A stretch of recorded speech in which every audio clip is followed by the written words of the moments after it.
911, what's your emergency?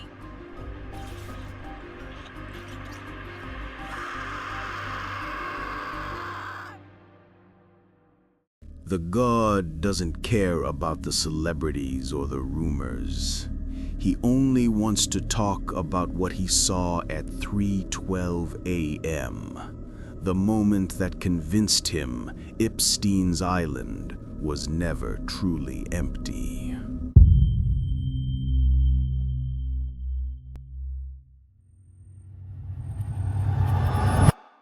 The man agreed to speak only under complete anonymity. No face, no name, no identifying features whatsoever. Just a voice, recorded in a dim, secure location thousands of miles away from the island he once protected and monitored. What he told the journalist that night would later make people question everything they thought they knew about that place. Everything they believed was real about what happened there. He started with something simple but deeply unsettling, something that set the tone for everything that would follow. He said, "People think the island's secrets are about the guests who visited, the famous people, the powerful people. They have absolutely no idea what was living there after the sun went down, what was actually present on that island when nobody was watching." According to him, the island never felt right from the moment he arrived. Not because of the rumors people whispered about in dark corners of the internet, but because of what he personally saw and experienced when he was completely alone in that guard booth late at night with nothing but the darkness surrounding him and the sound of the ocean crashing against the shore. He'd been assigned to the overnight shift, the one nobody else wanted because it was isolating, monotonous, and frankly, unsettling. His post was a small concrete station positioned directly overlooking the main villa. It was surrounded by security cameras mounted on every corner, two-way radios, and the constant, never-ending hum of industrial generators that powered the entire compound. The hum was so consistent that after a while you stopped hearing it, until it stopped, and then you really noticed it. Everything seemed normal enough during his first week on the job.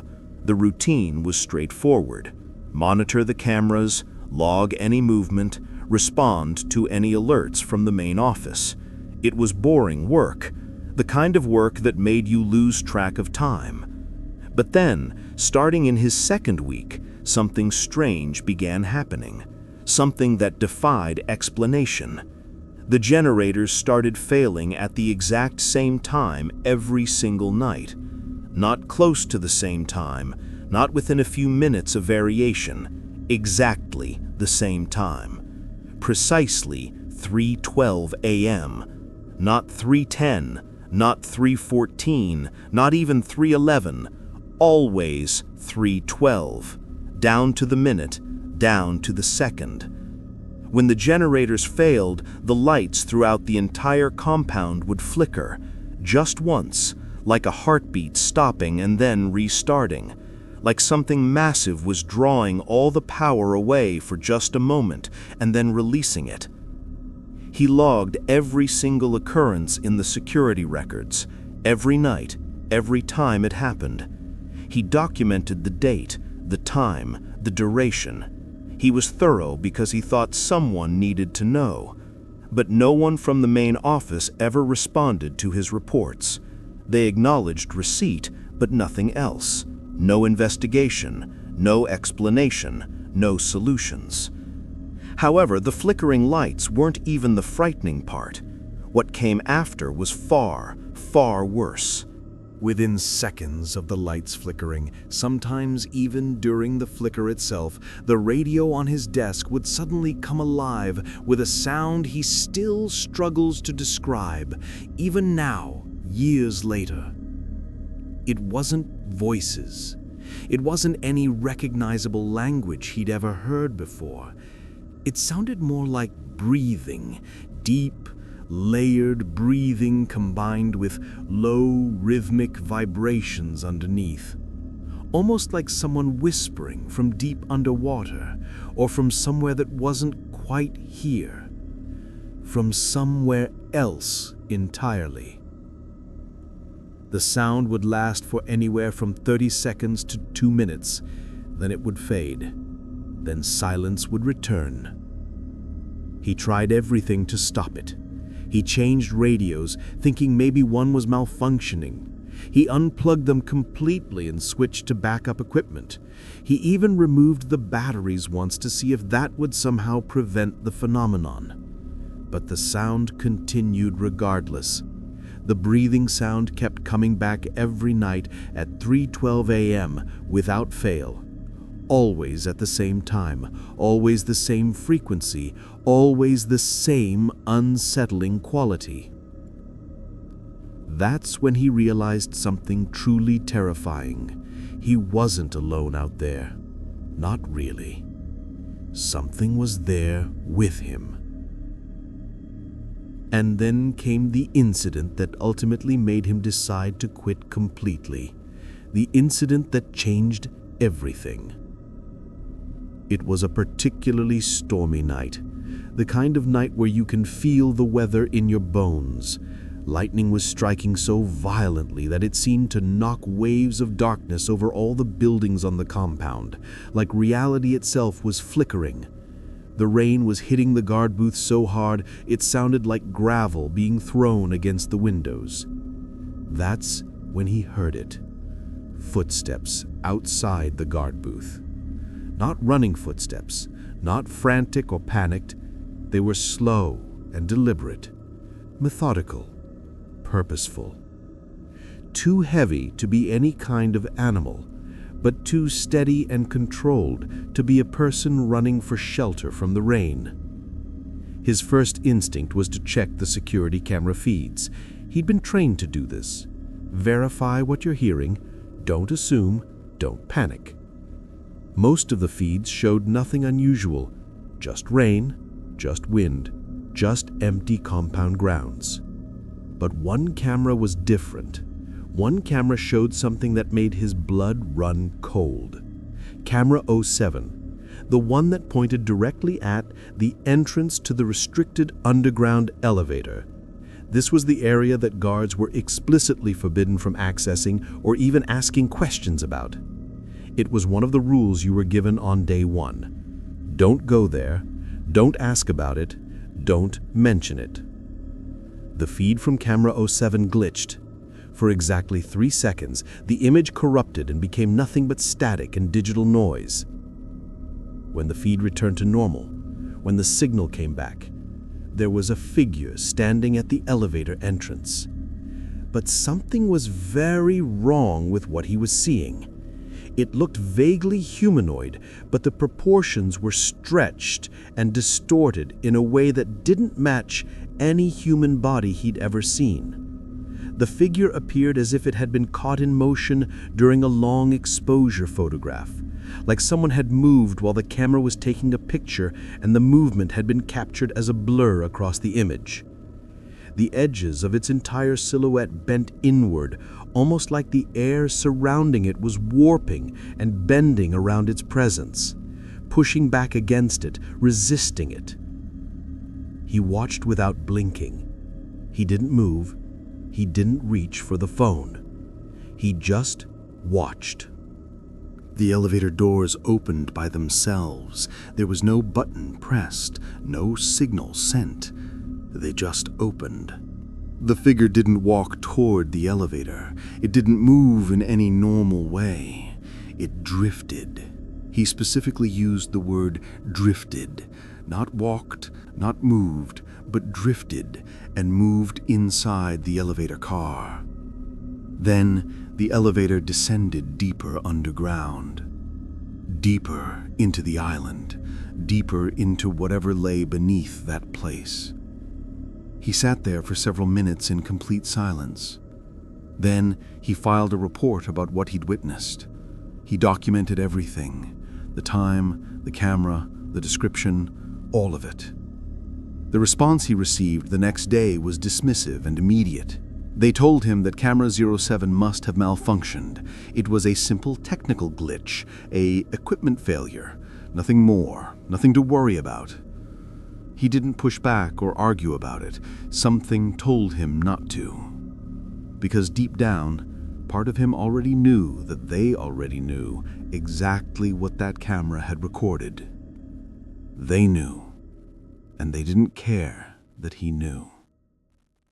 But the worst moment was still coming, the moment that would break him completely.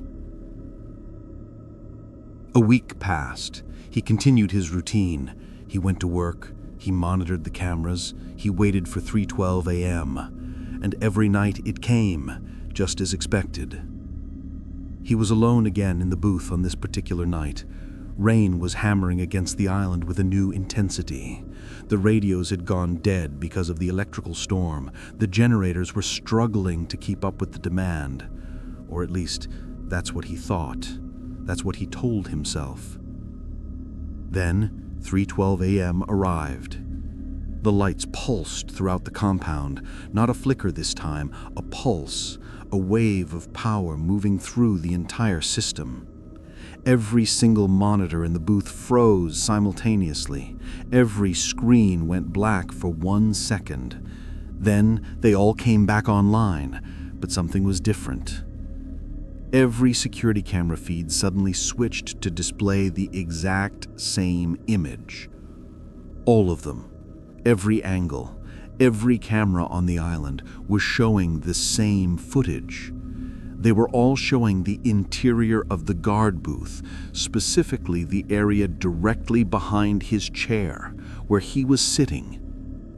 For 1 full second, he remembers it being exactly 1 second, though it felt like an eternity. He could see a tall shadow standing directly over him in those camera feeds, not touching him, not making any sound, not breathing, just existing. Standing in a space where nothing human should ever be, standing behind him while he watched it on the screens. Then, all the cameras snapped back to normal. The feeds returned to their proper angles. The image of the shadow disappeared. He ran. He didn't report it. He didn't call anyone. He didn't think. He simply left everything behind, his post, his job, his responsibilities, and never returned to that island again. He drove off that night and never looked back. At the conclusion of the recorded interview, the journalist carefully asked him one final question. It was a question that seemed almost too direct, almost too dangerous to ask. But the journalist asked anyway. Because this was the core question. This was what everyone wanted to know. The guard didn't answer immediately. He looked down at the floor for a long moment. Then he looked directly at the camera. His voice had become barely audible, almost like he was afraid of being overheard even now, in a secure location far away from the island. Even years later, the fear was still there. He said, he acted like a man protected, not by people, not by lawyers or money or political connections, not by any human force. He acted protected by something else entirely. Something that existed on that island with him, something that was invested in keeping him there, keeping that place operational. He stood up before the interview had even finished. He was clearly done talking. He'd said what he needed to say. As he walked away from the camera toward the door, he said one final sentence. It was brief. It was chilling. And it was the sentence that later made this entire interview clip go viral across the internet. The sentence that people couldn't stop thinking about. Ask yourself why that island was so important to him. Ask yourself why he kept it, and why he protected it, and why he would never leave it, even after all the living stopped going there. Ask yourself, what would make a man cling to a place like that? If a place like that can attract such profound darkness, if a location can harbor something that defies explanation, then what kind of arrangement, what kind of deal, what kind of covenant keeps that darkness fed and sustained? What was really happening beneath the surface of that island? What was in those underground levels that nobody was allowed to talk about?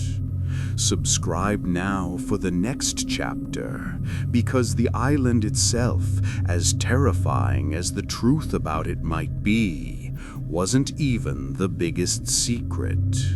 There are other places, other people involved, and the story goes much, much deeper than anyone realizes.